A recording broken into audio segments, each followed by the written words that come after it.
Marlène et Jean-Claude te présentent pour 2026 la série qui s'intitule « Voici, il vient ». Merci pour ta fidélité et que l'Éternel continue de t'éclairer tandis que tu découvres la vérité. C'est toujours avec joie que je te retrouve. Oui, je suis content. Tu sais pourquoi?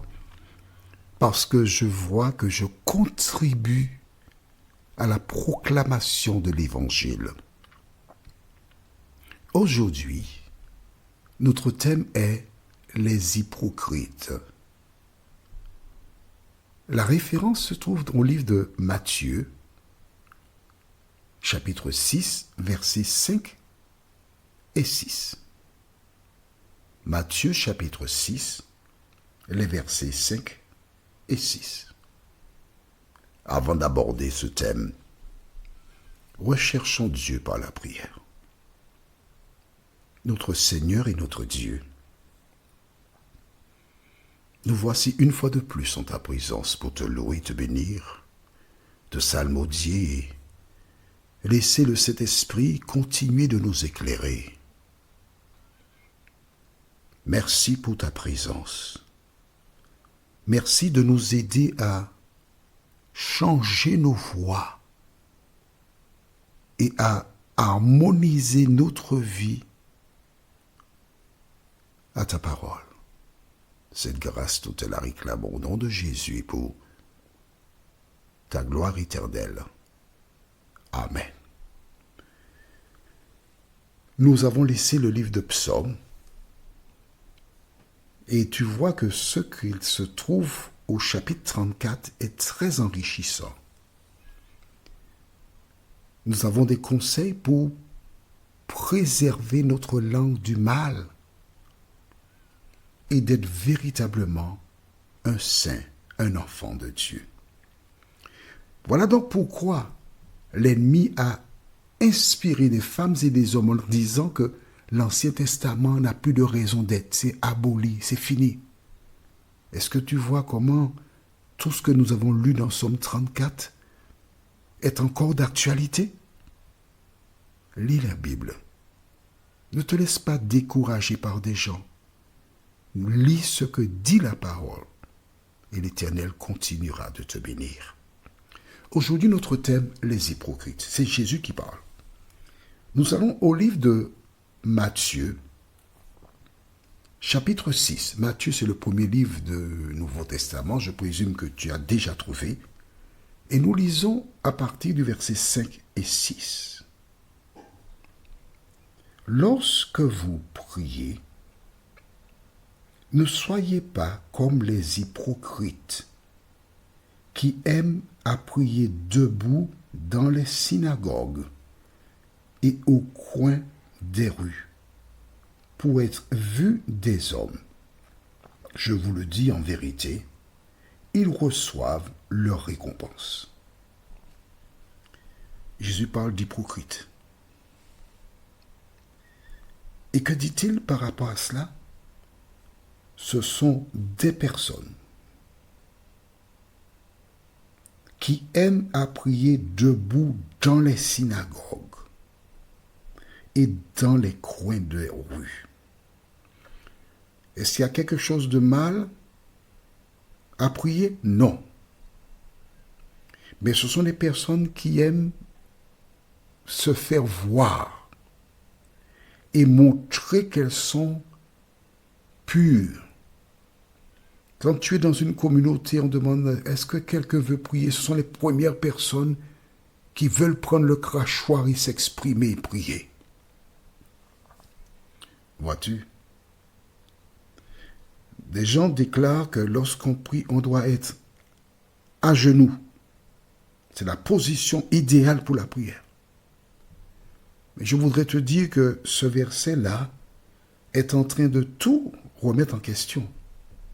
Parce que Jésus n'a pas dit à genoux là, il a dit debout. Cela veut dire que la position pour la prière, il n'y a aucune position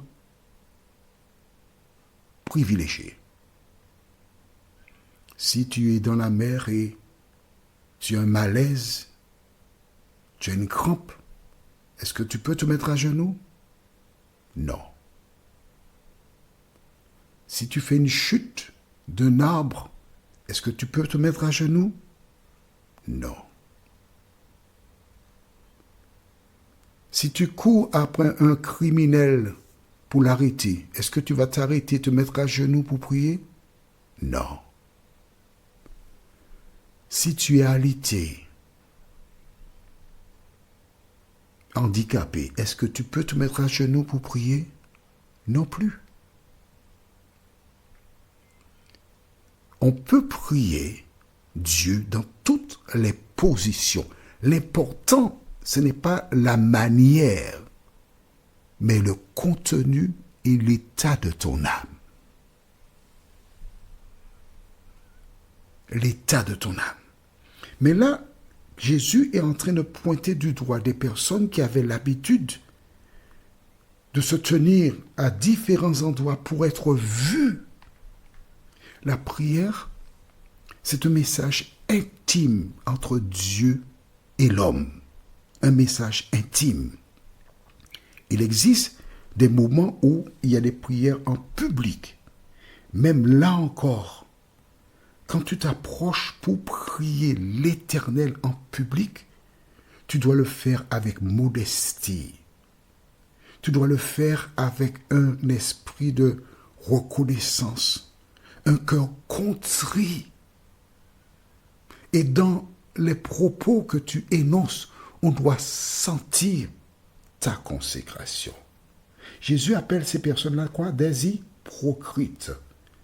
Au verset 6, que dit-il? Mais quand tu pries, entre dans ta chambre, ferme ta porte et prie ton Dieu qui est là, dans le lieu secret. Et ton Père qui voit dans le secret te le rendra. Amen. Jésus donc oppose deux attitudes. Celle où on se fait voir, et il te dit que l'idéal c'est quoi? Je vais relire. Mais quand tu pries, entre dans ta chambre. Il n'a pas dit dans ton séjour. Il n'a pas dit dans tes toilettes, dans la cuisine. C'est important. Hein? C'est important.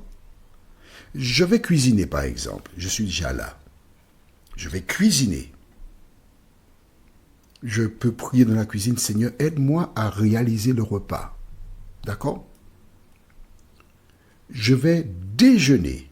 Nous sommes assis à table dans la salle à manger. L'on peut prier pour dire, Seigneur, merci pour le repas. Bénis-le, donne à ceux qui n'en ont pas au nom de Jésus. Amen. Je vais aux toilettes et j'ai des problèmes d'intestin.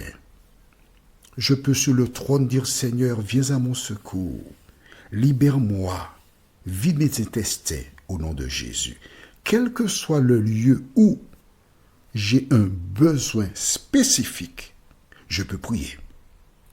Je vais faire de la mécanique. Je veux m'allonger. Alors, de toi à moi, je ne sais pas faire cela. Hein. Tout ce qui concerne bricolage, c'est pas pour moi. Bon, c'était une parenthèse. Mais je vais faire de la mécanique. Avant d'entrer sur le véhicule, Seigneur, je vais me placer sous ce véhicule, protège-moi de tout accident, etc. En dehors des circonstances que je viens de mentionner, Jésus dit, lorsque tu pries, tu as besoin de prier. Tu as des enfants qui deviennent adultes et qui sont en contact avec une personne du sexe opposé. Là, je rentre dans ma chambre pour prier, Seigneur, et je dis à Dieu tout ce que j'ai à lui dire. Tu comprends?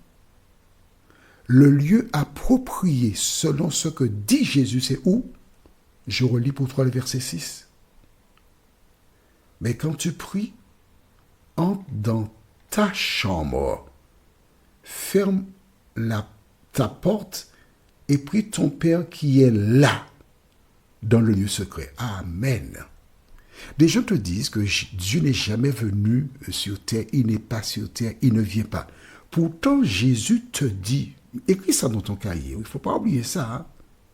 Jésus te dit, entre dans ta chambre et prie ton Père qui est là. Le Père est donc dans la chambre qui est là. C'est clair pour toi? C'est bon? Et ton Père qui voit dans le secret te le rendra. À partir d'aujourd'hui, tu dois revoir ta copine, n'est-ce pas? Tu vois comment c'est intéressant d'étudier la Bible avec moi?